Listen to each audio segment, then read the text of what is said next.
more hating. Poor Writer's Digest. But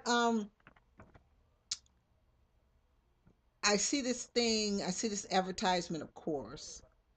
Um, ready to pitch your novel.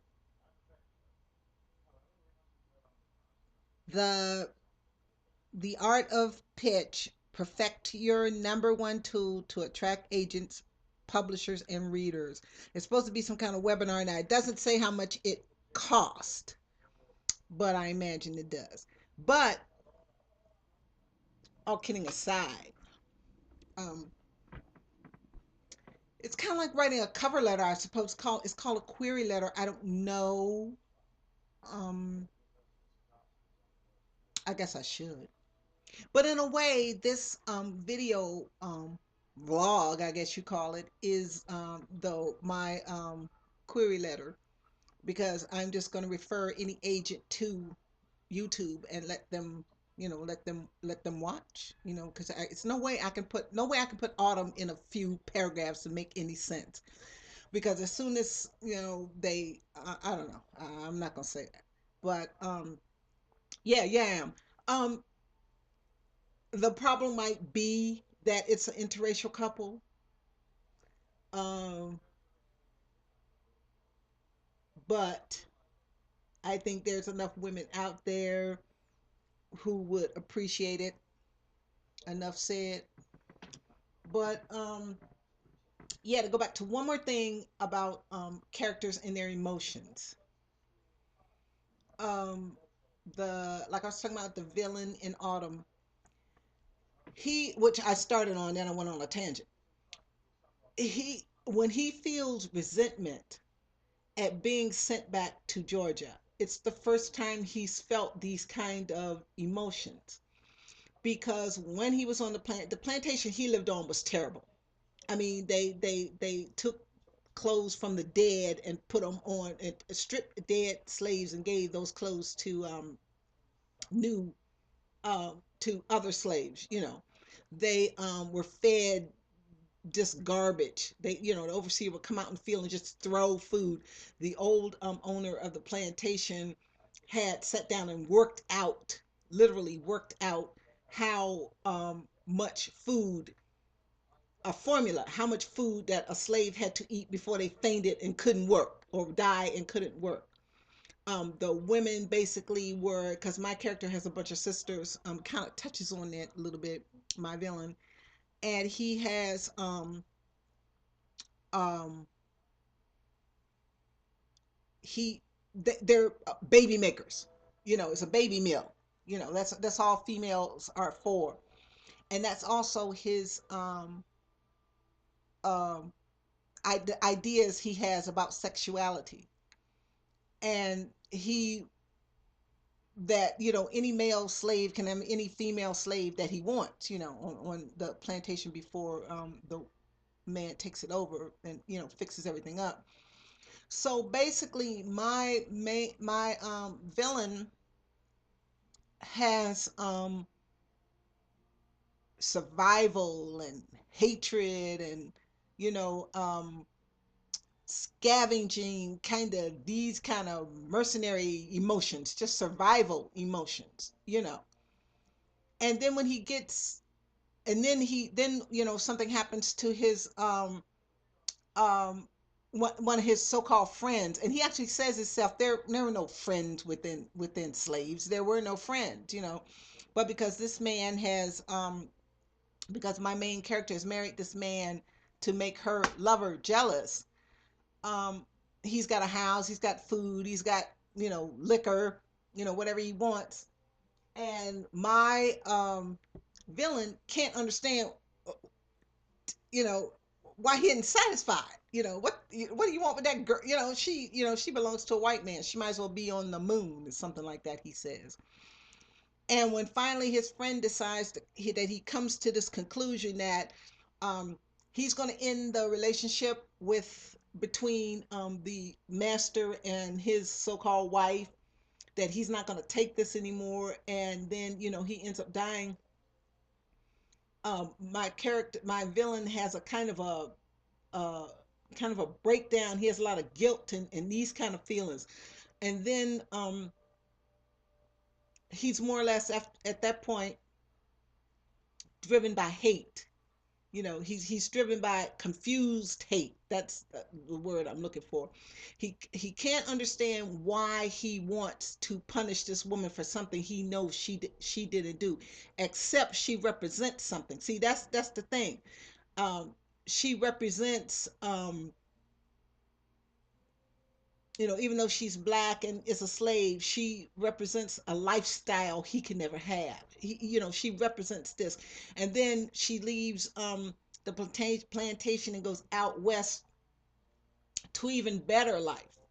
Now she has her own man, and that kind of thing. And he's driven by this drive. Like I said, he could have gone straight to Canada, but he is this revenge. He wants to take out this hatred he wants to take out on this woman. And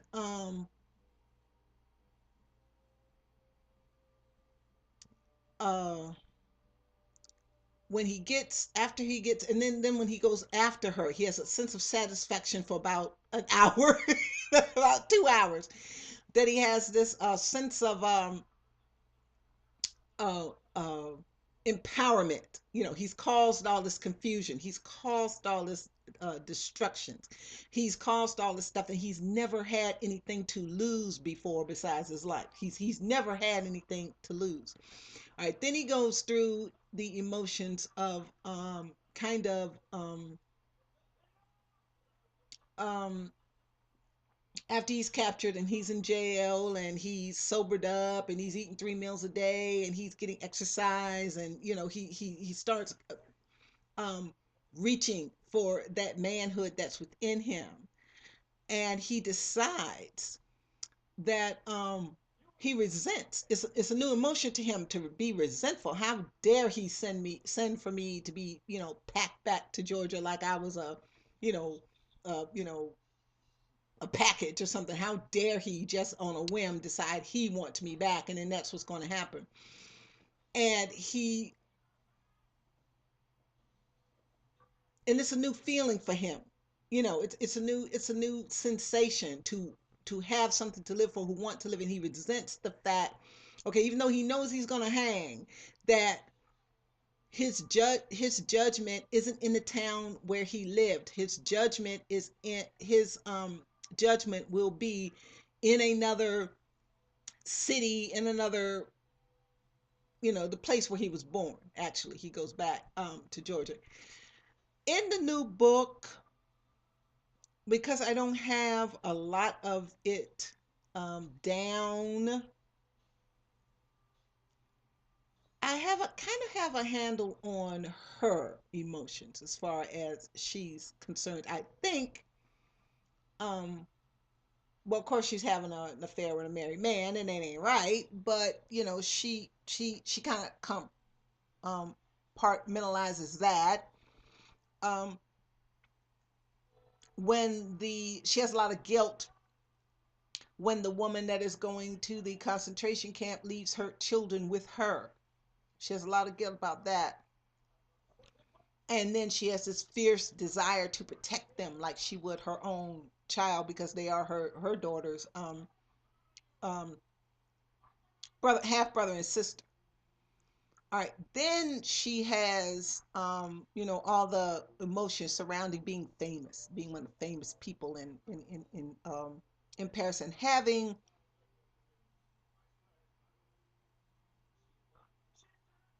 this distinction. But see, she never, because she was a little girl when they moved to France. I think I made her about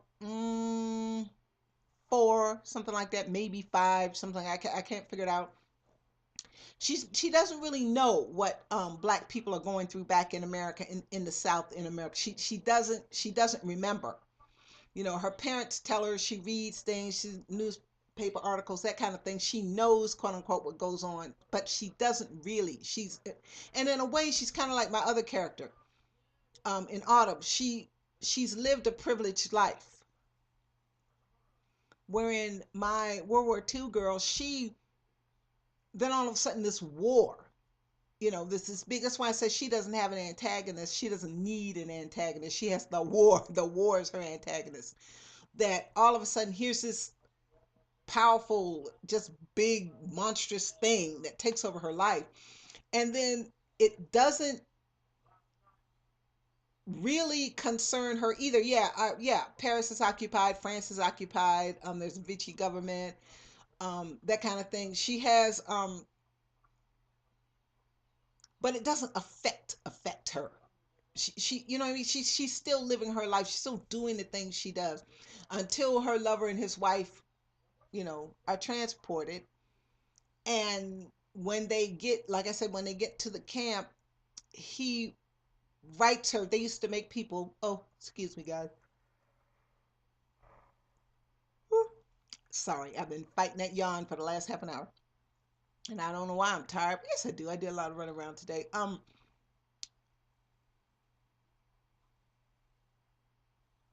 She, like I said, they, when the people would get to the camp, they make them write postcards or letters or whatever back home saying, "Oh, it's great. This is fine. We're cool, everything." And then by the time, probably most likely, by the time the postcards or whatever they were got back to, their relatives or friends or whoever, they were dead. By the time they got back, it's just like, there's a, um, propaganda film about a camp called Theresienstadt. Oh, I got that one. Um, and I can't understand why I can't pronounce German words. German and English are two tonic languages. I can't understand why I can't say them, but I don't know. Must be something. Might be something to it. Um, that in this particular propaganda film, it was, filmed too late, because by the time it was filmed in late 1944, by the time it was filmed and was ready, the war was over. But what this film was propaganda, what it was, it had started to get out that this was happening, that people were being murdered. So what they did was they went in and they only picked a few certain people that looked clean, that looked healthy. They changed all the barracks. They went around and they, cleaned up everything, and they made this propaganda film, showed people playing football, showed people, listening to concerts and lectures and all this stuff, when, it was, literally 100 people. They would take the old people and just put them in attics. And what they would do is, they told these old people, retired people, they told these old people that you're going to a retirement place. Go and get yourself a, you're going to have your own house. You have to turn over all your goods to the German government, but you're going to have a, you're going to have a home of your own. You'll be taken care of for the rest of your life. And then they got to the actual, Theresienstadt, ghetto, and they just died by the dozens, because it was 100 of them in the room. They didn't care. But what they did was they cleaned it. Well, actually, they were inspected once by the Red Cross, I want to say, and they just cleaned up everything. They showed, they put flowers down. They took down all the signs that said, Jews can't walk here. They did the same thing Berlin did when Berlin has, hosted the, Olympics. They went around and put foreign newspapers back in the newsstands. They were told to black athletes and athletes of color to be nice to them. Um, they were, they did a lot of, they dressed, when back going back to Theresienstadt, they dressed people up, and they took the healthiest, best looking people. They showed them working in the garden. They showed, when none of that was true. But by the time, and I've seen this film, by the time it was ready to go out, the war was over, and it was after D-Day, and the Allies had come through and it started to liberate these camps, and so really knew what, was actually going on. So that was pretty interesting. And, that's the same thing I was saying about how they had them, write letters home, how they fooled them. I think that's what, like I said before, the all those people dying, I have no grasp of that. But I mean, to play stupid games like that, to take a starving person and dress them up and have them sitting out like they're watching a football game, watching the football game, and did their hair and did their clothes, and they cleaned out the barracks so that they would look spacious and all this stuff. And here's where the Jewish women sit and knit, and here's the cafe, and they get a cup of hot water in the cafe, but this was the camp that they showed to the Red Cross, and the camp that they used as their little propaganda. This is really how a camp was when um what they had done was, in order to make the camp look less crowded, they had actually um um transported thousands to Treblinka, I think that's how you say it. That was the closest concentration camp. And as people found out what was going on, see, that's what happened in the Warsaw Ghetto. The people figured out what was going on. They finally figured out what was going on, and that's when they decided, hey, if we're gonna die, we're gonna die fighting. That's it. But I think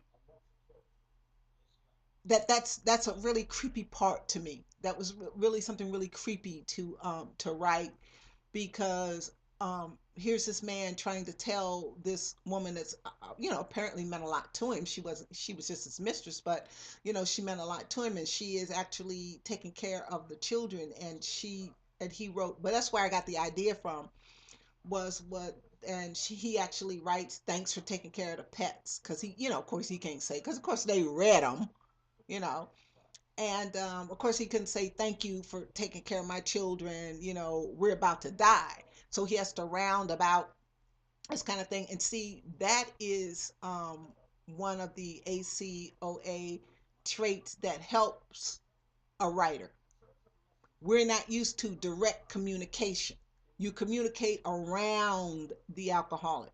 With the other codependents, you don't go straight to them and say, hey, I need this for school, I need that. You can't, you don't communicate that way in an alcoholic family.